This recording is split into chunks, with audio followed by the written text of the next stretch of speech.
In this video, I will be discussing my favorite photography books in my whole collection that I have amassed throughout the years of collecting photography books. Which ones I think are necessary, and which ones I think you can kind of pass on. My inspirational books. So, I have a whole bunch of books, and I would probably say that my favorite are photography books that deal with objects or people that include a story with it, not just a photo spread, like a photo catalog, but photos that have a story attached, something kind of emotionally motivating to look at the photo. And nobody does this better, in my opinion, than Brandon Stanton and his series of books on Humans of New York. Wow. These photos are incredible. They are one of the reasons that I wanted to go to New York, just to see what it was like. You see people like this. It includes the stories of who they are, of what they think, of little street interviews, of what they say. You never know what you might see on a page in this book, but wow, he is great. He gets good stories, he gets good photos. They are all really good. This one is Humans of New York. He then also has Humans of New York Stories, which includes more stories and not just kind of captions as that one. This one came next, Humans, where it's not just New York, it's all over the world. And then this one just came out recently, Dear New York. So I have the whole collection. They are all fantastic. As a photographer and as someone who is wanting to go into the field of storytelling and directing more, talking more to a camera, being more in a storytelling field, including visual media, these books are great inspirational sources. So Brandon Stanton, his New York series, his story series, fantastic. Next, I would say these books, Emily Spivak, however you want to say it, is Born in New York. It has pieces of clothing, simple pieces of clothing like this, and just includes really, really good stories. Just good stories. And you think, oh, this is just a simple piece of clothing. There's nothing important about it. And then it turns out that this is like the dress that the person that's being interviewed's mother died in, when, something like that.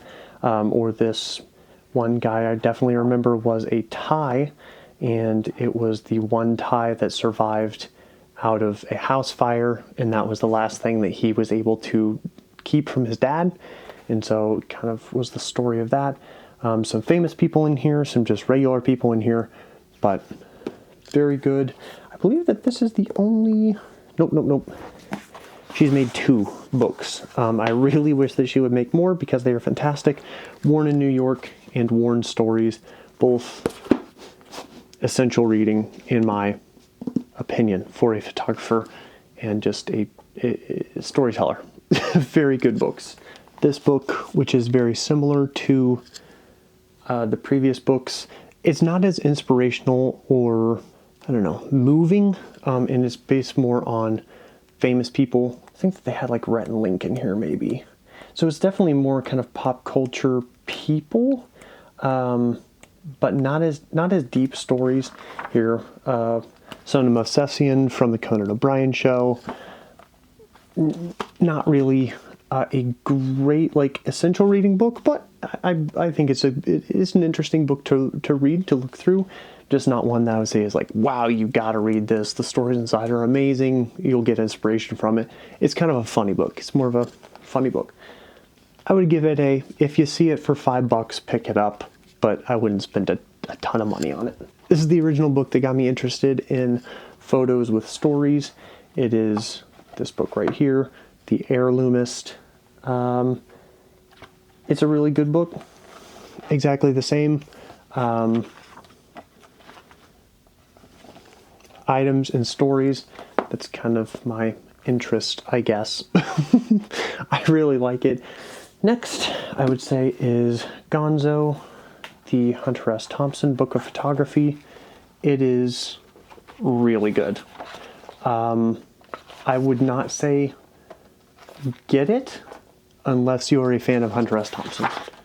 It is very good, gives more insight into his life and definitely into that time, but not essential reading unless you are a Hunter S. Thompson fan like I am. Then go pick it up. Very, very good. A Man and His Watch. This one is a very fancy feeling book, especially for photography. It has that slip cover, and it's watches of famous people and the stories of how they got them, why they are interesting, and really detailed close-up pictures of watches. I really like watches, and so I really like this book. If you like good stories or good watches, I would say definitely pick this up. It is well worth the money, but if you're just looking for photography, the photography isn't really incredible. It's just really cool to see some close-up pictures of watches. So I like it. I would give it a 10 for if you are a watch enthusiast. I would give it like a 2 if you're a photography enthusiast. If you just want to see the stories and aren't really caring about either the photography or the watches, maybe a 5. It's a lot of watch talk, which I am a fan of, but yeah, I like it. Chris Burkard Wayward. This is a book of Chris Burkard.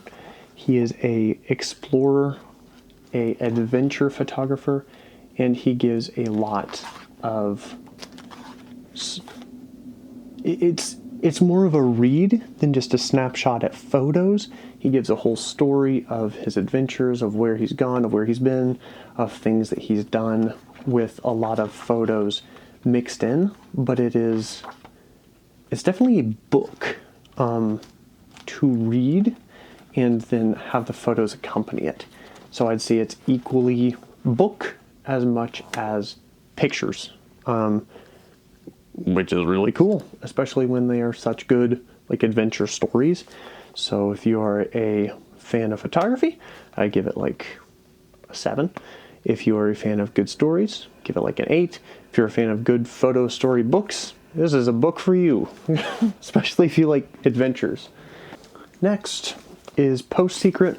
There are a lot of books in this series, and they're very interesting. They are literally just photos of letters that people have sent in, postcards, letters that the author of this then compiled and printed.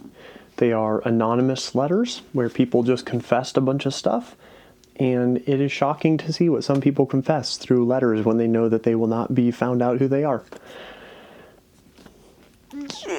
It's a shock book, I would say. Some are funny. Some are just like, oh, I spilled milk today.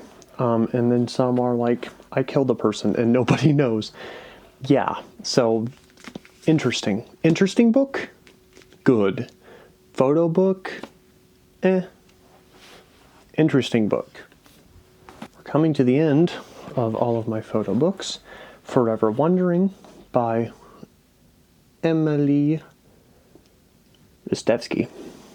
Look at me, so good. This is a beautiful book. The paper feels really nice. It is like, I think that all of these photos are on her Instagram, possibly. And they are all very worthy of being in a book. So I'm glad that she did that. But all of these are very, very, very, very, very good photos. All of them were taken by her. And yeah, photo book, 10 out of 10. Amazing. Find inspiration. It's good. Forever Wondering. Emily Ristevsky. Very, very good.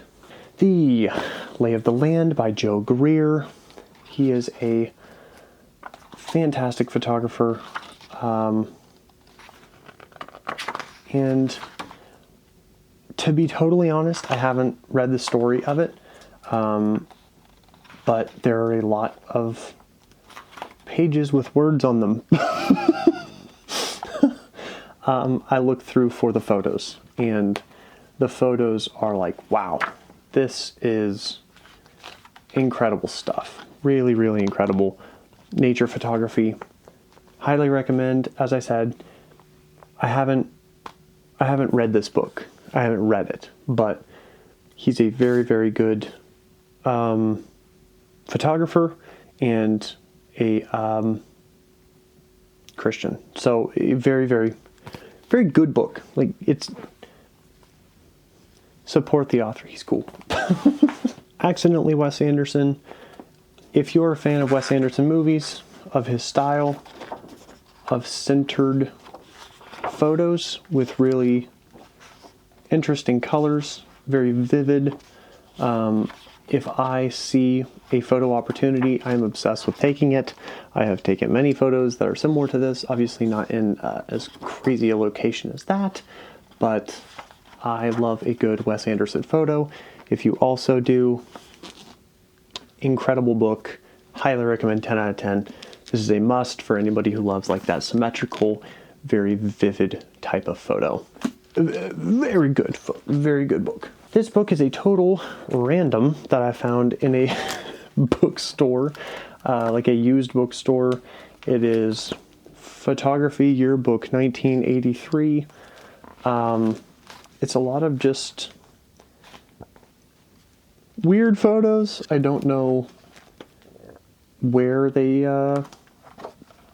came from, who compiled them, why, but it's a good photo book, and it's more like film photos that obviously from the time, but a good historical book and a very, very good compilation. If you find anything like this, obviously you're probably not going to go out and like eBay or Amazon for this book, but if you can find a book that is old and that is similar to this, highly recommend. It's not as like inspirational, but just kind of more cool historical photos of where photography came from. Great book. Movie books. The behind the scenes of movies are just as much photography and really cool shots. This one is of Bond, especially for someone wanting to go into the movie field, the directorial or acting field. Really, really great. I find a lot of mine at like thrift stores, garage sales. I wouldn't go out and buy these purposefully for like full price, but if you get them, they have some really great photos inside and very cool to see behind the scenes of some great movies. I have this one from Bond, this one from Aliens, set of James Cameron's movie. Very cool to see behind the scenes of that. I have some David Fincher's. I have all of the Lord of the Rings, The Hobbit, even some like video game stuff, like Assassin's Creed has the art behind the creating of the video game. Really like looking through those because they are great visual inspiration. If you have enjoyed this video of all of these photo books, hopefully I inspired you to get some, to look at them. And obviously you don't have to buy any of these. Go to your library. There are a bunch at my library. Rent them, look at them, get inspired, and go create your own photo book. So, have a good one. If you like this video, drop a like, drop a comment, and on to a next video where I talk about my recent book pickups. These are reading books, not photo books. See you there. Whoopsh.